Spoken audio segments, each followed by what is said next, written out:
felt like her stomach had dropped right out of her body. James! Oh my God, James! How could I forget? So this is true? Merrick demanded. You have a fiancé? You were calling out for someone named Buck, but I thought... No. Elise shook her head impatiently. Buck was a dog I owned when I was a kid. He had one blue eye and one... She looked up at Merrick's mismatched eyes and bit her lip. And one gold, she finished in a small voice. His eyes, one bright blue and one deep gold, narrowed, and he stood suddenly, spilling her out of his lap. A dog? As in a fucking pet? Elise stumbled, but he didn't catch her. She grabbed the rail of the bed and tried to steady herself. Please, you don't understand. No, I fucking don't, Merrick snarled. Just a minute ago, you were all over me, begging me not to leave you, and now it turns out you have a goddess-damned fiancé. I forgot, Elise cried. I don't know how I could. We've been engaged for well over a year, but somehow I completely forgot him. I swear it's true, Merrick. Sure it is. He ran a hand over his skull-cut hair. God, I'm an idiot, thinking a female like you could care for someone like me. I do care, Elise protested. I swear I do. Right. He nodded shortly, his face suddenly impassive. In that case, let's go meet this James of yours. I want to see what kind of male is so forgettable you can be engaged to him for over a year and not even remember him. He grabbed Elise's arm and dragged her toward the door. Suddenly the blonde nurse, Olivia, was in the way. I don't think so, Merrick, she said, frowning up at him. She's my patient, and you're not going to hurt her, no matter how angry you are. Hurt her? You think I'm going to hurt her? Merrick dropped Elise's arm suddenly. Don't worry about that, he snarled. I'm not a fucking beater. I just want to meet her male, that's all. I'll come with you just in case. Olivia took Elise's arm and led the way. Come on, maybe it's all just a mistake. It's no mistake, Elise said miserably. We're engaged, all right. I don't understand how I could have forgotten. The truth was, all she had been able to think about was Merrick. Somehow the huge Kindred had driven everything else out of her mind, but a quick look over her shoulder at his scarred, scowling face told her he wouldn't want to hear that. He thinks I'm lying, she thought, feeling sick. He thinks I was leading him on all this time, and I don't blame him. How could I be so stupid? What's wrong with me? You've been through a lot, hun. Olivia put an arm around her shoulder and squeezed comfortingly. It's no wonder a few things slipped your mind. She shot a glare at Merrick, who returned it with interest. Being promised to another male for over a year is a pretty fucking big thing to slip your mind, he growled. They were coming to the end of a long hallway, and Olivia turned and pointed a finger at him. We're almost here, so keep a civil tongue in your head, Merrick. You need to remember that Elise was the one who was kidnapped and hurt. She's been through a lot of trauma, and I don't need you adding to it. Am I making myself perfectly clear? His eyes narrowed, and he loomed over her. You're very fucking lucky you're female, you know that? Olivia drew herself up. Are you threatening me? No, he said shortly. I'm saying you shouldn't be threatening me. You don't have to tell me what Elise went through. I found her, remember? I saw the bruises and cuts that sick bastard left on her skin. I know what he... Please! Elise burst out. Her heart was racing and her palms were damp. The vault, she thought wildly. Keep it in the vault. If she let the memory of what had happened on the father ship come back, she was sure other, worse memories would follow. Elise? Olivia frowned. You're white as a sheet, honey. I just can't. Elise took a deep breath, trying to calm herself. I have to go in there and talk to James, she said at last. And I can't do it with you two fighting like this. Fine. Merrick crossed his arms over his chest. I won't say a fucking word. That's more like it. Olivia nodded approvingly and put her arm around Elise again. Come on, sweetie, let's go. You're going to be fine. Feeling like her feet were made of lead, Elise forced herself to go into the viewing room. It was fairly large, and one whole wall was dominated by a massive view screen. But the face on the screen wasn't James's. It was Pamela, his blonde, curvaceous secretary. Pam? She asked weakly. Oh, hello, Elise. Pam gave her a smile that didn't quite reach her wide blue eyes. She smoothed the tight-fitting pink cashmere sweater she was wearing down over her ample D-cup breasts, and her eyes flicked over Elise disapprovingly. You look nice. Elise was suddenly aware that she was still wearing the too loose crimson hospital Johnny, and her hair was a frowsy mess. Where's James? She asked, trying to sound confident. I was told that he called me. Working, of course. You can't expect him to make his own calls. He's a busy boy, you know. Pamela laughed coyly, that bubbling Marilyn Monroe giggle that never failed to get on Elise's last nerve. If you'll hold for just a minute, I'll go get him. Oh, okay, Elise said belatedly, but the screen had already gone blank. She stood there waiting in front of the dark view screen, feeling like an idiot. She didn't usually let Pamela bother her, but then again, most of the time when she called James, she was dressed in courtroom attire with her hair in a neat and tidy bun. She started to smooth down the cloudy black mass around her head, but stopped abruptly when she saw Merrick glaring at her. Before either of them could say anything, the screen winked into life again, and the face of her fiancé was suddenly staring back at her. Looking at his clean-cut, handsome face and dark blue eyes, Elise wondered how she could have ever forgotten him. As usual, he was wearing a hand-tailored suit that cost more than most cars, and an elegant silk tie the color of dried blood. The color set off his tanned skin perfectly, and when he smiled, his teeth were toothpaste commercial white. Elise could almost catch a whiff of his expensive cologne as he leaned toward the view screen to study her. Elise, is that you, darling? My God, what have they done to you? His smile faded into a look of concern and horror. I'm fine, James. Elise couldn't stop herself from smoothing her hair this time. She wished fiercely for some bobby pins or anything else to tame it and pull it back, to make it lie down decently as it should. You don't look fine. He looked at her uncertainly. You know I was most dreadfully worried about you when I heard. You really should have told me you were leaving Tampa. You were away on your business trip. And besides, I thought I could just slip away to Sarasota by myself and relax. Elise hated the defensive tone in her voice, but she couldn't seem to help it. I just wanted a day off. Unfortunately, it turned into an extended vacation. She tried to laugh and couldn't quite manage it. Well, you should have reached me earlier. I just got back into town yesterday, and imagine my surprise when I got the news. I was shocked, darling. Simply shocked. James's clipped upper-crust British accent deepened, as it always did when he was upset.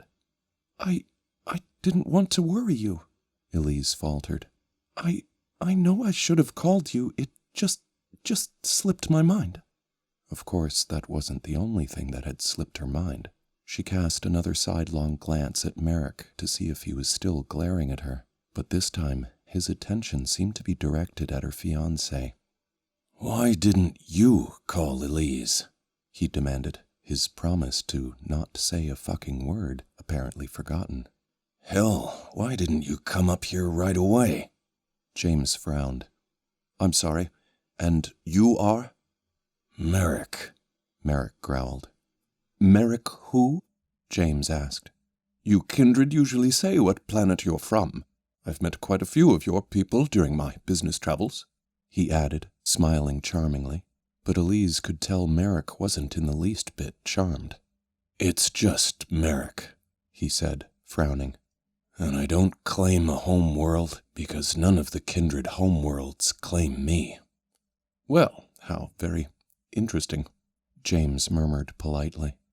Merrick saved me. Elise jumped into the conversation, desperate to end the awkward silence that ensued. He found me and brought me to the mothership. If it wasn't for him, I'd still be lost." The words seemed to stick in her throat.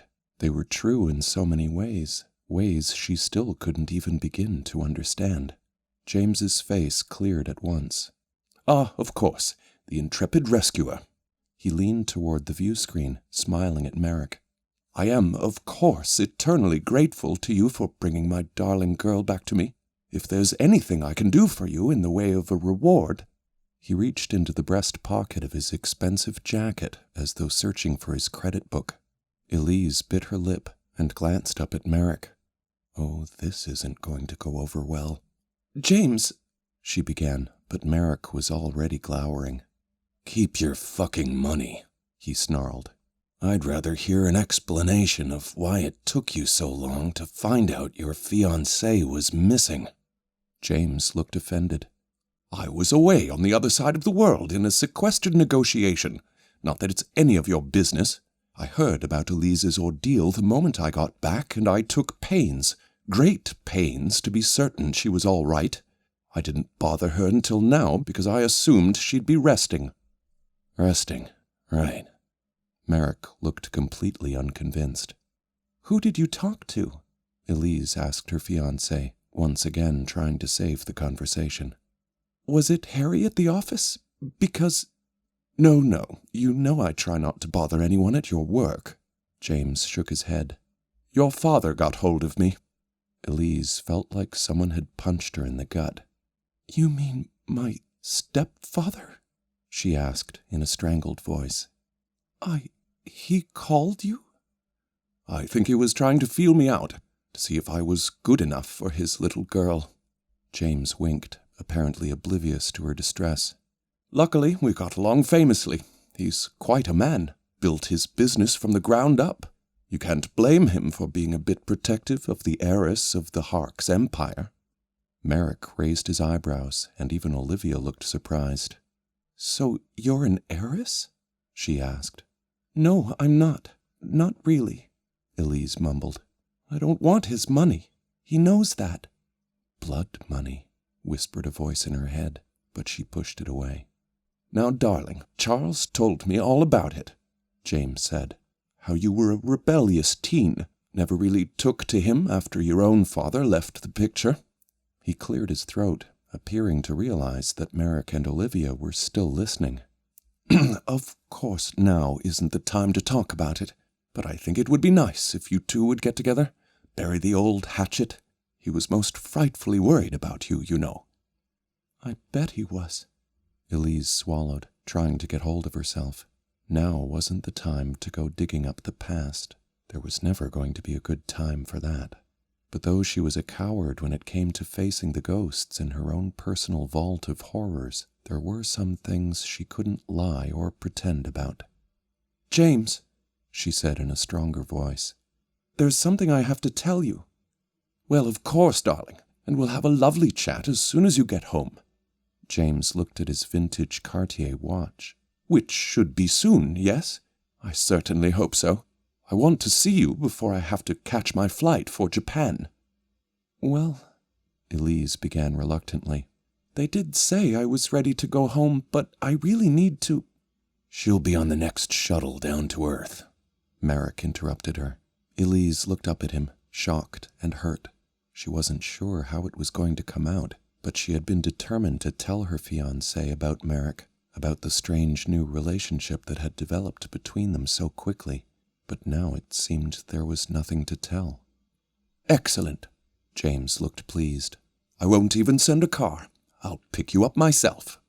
"How very fucking noble of you," Merrick growled under his breath. "I'm sorry, I didn't quite catch that." James frowned. "Nothing." Merrick shook his head. "Elise will be down within the hour, as long as she's cleared to go." He looked at Olivia, who nodded. "She should be fine. I know Sylvan was doing some research into the post-stasis condition, but he hasn't found any contraindications to Elise leaving. All her vitals are good and strong, and she seems to be completely healed." She looked at Merrick. "Will you be flying her yourself?" Elise's heart jumped. If Merrick took her, maybe she could explain. They could talk about what had happened and... No, He shook his head. find somebody else.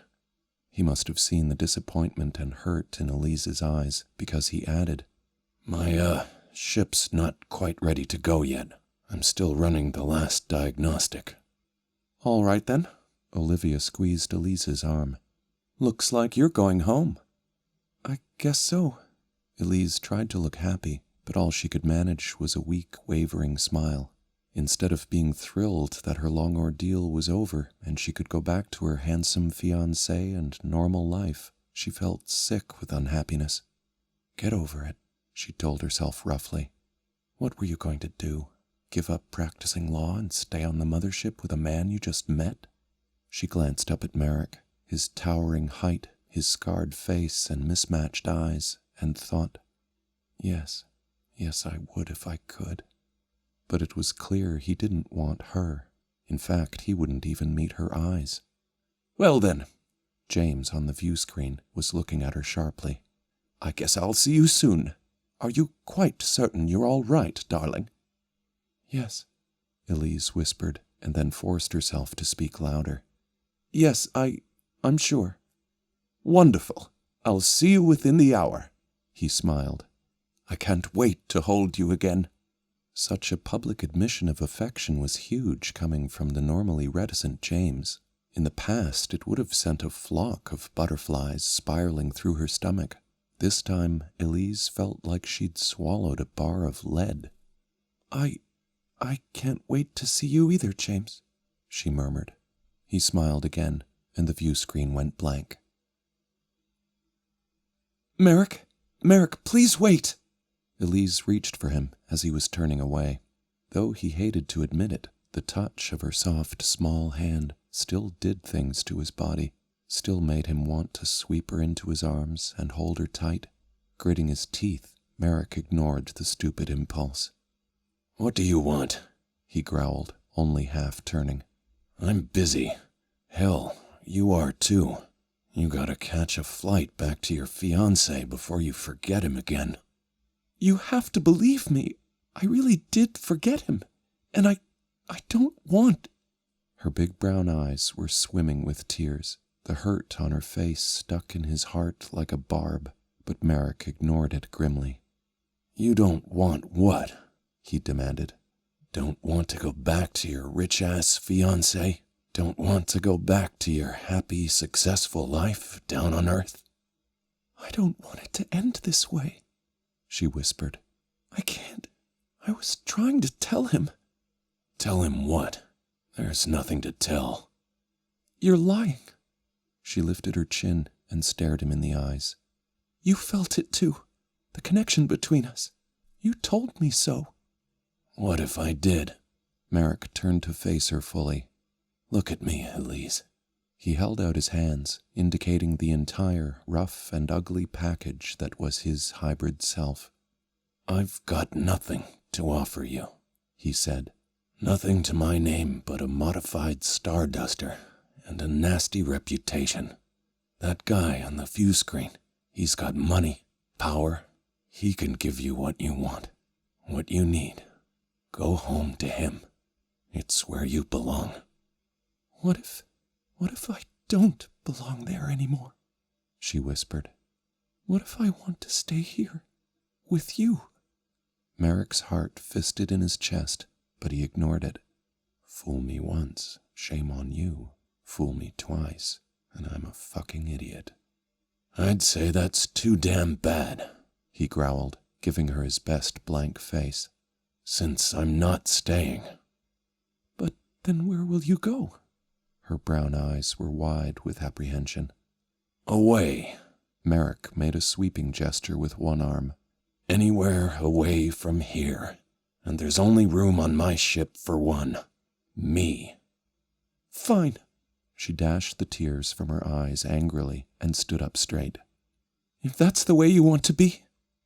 Wanting has nothing to do with it. Merrick laughed harshly. It's the way I am. So, I guess this is it. She took a deep breath. This is goodbye. We will probably never see each other again. Probably not. Merrick shrugged, as though completely unconcerned, though his insides felt frozen. The universe is a big fucking place. Elise bit her lip, the anger fading from her face. All right, I guess I can accept that. But if this is the end, can I at least hug you goodbye? He could tell what it cost her to make the request, how it hurt her pride to beg for that one simple thing, for a last bit of comfort and contact. But his own heart was hurting too, wounded and aching, though he didn't want to admit it, even to himself. Sorry, he said shortly. I don't have time. Gotta finish that diagnostic on my ship. He nodded at her, keeping his face hard and his words clipped. Have a nice life, Elise Darden. Then he turned on his heel and walked away. Merrick! It was no more than an anguished whisper, but he heard it anyway. Heard it and almost turned back. But what the hell good would that do? She has a life. She has a mail. She doesn't need me, he reminded himself. And somehow he kept walking until he could no longer smell her scent in the air or hear her soft, hopeless sobs behind him.